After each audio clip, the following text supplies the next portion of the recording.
How did I get here? Let me back up a bit. This is Lisa Falls, accessed from a short trail 5 minutes off the road in Little Cottonwood Canyon. A neat rock slab with water trickling down. It's more impressive in the springtime. Right now it's pretty low flow in the late fall season, but it's fun to climb up the side to the top of it, go back in a few hundred feet. But if you keep going and follow that trickling water, you go up and up, you can scramble all the way up to the Broads Fork Twin Peaks. 4,800 feet of elevation gain in about 2.5 miles. Here's my trip report from my ascent over the weekend.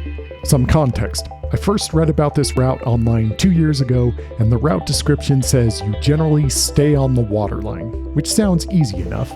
The first time I tried this route, I didn't get very far. The next 2 times I tried this route, I got a little further, but still only about halfway up. Take a look at my track history. Why all the failed attempts? To put it lightly, there's no trail whatsoever.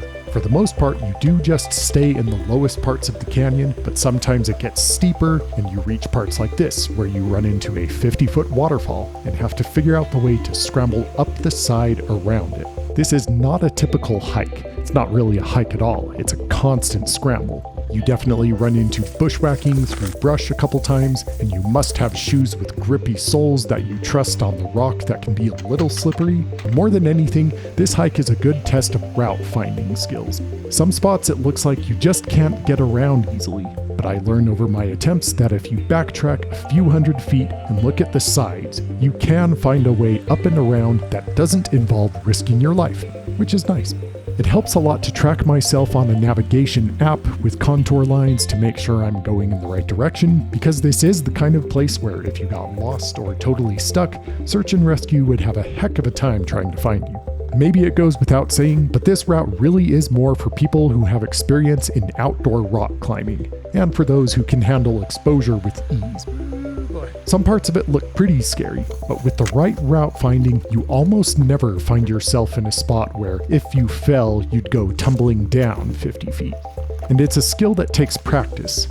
I've done a lot of off-trail hiking over this last year, and that's helped me figure out how to get up and down a mountain safely. As with so many things in life, when you step out of a comfort zone, you learn what your risk tolerance is. And when you're up in crazy mountain terrain like this, you absolutely have to be honest about what your abilities are and figure out how to mitigate your own risk.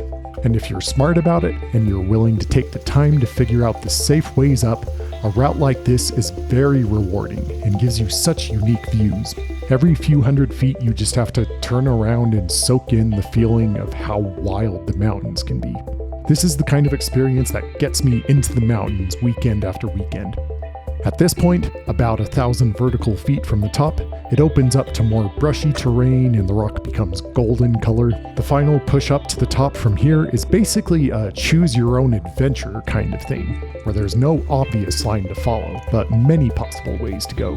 You can head straight up to the peak, or more to the lower saddle, whatever looks good to you. It was almost relaxing at this point to not have to worry about route finding and always have my destination in view. Very rewarding at the end of 4 hours of scrambling to finally see a flatter ridgeline and then up to the top of the peak to take in the panorama all around. A hiking success 2 years in the making. You know, one thing I hate about most mountain climbing documentaries is they never show you how they get down the mountain. You spend all this effort going up, and sometimes the route down is just as crazy. Nearby the peak, there's a normal hiking trail that goes down the north side of the mountain, but you can also just follow this ridge curving for another 1.5 miles that eventually leads you to a trail on the west side.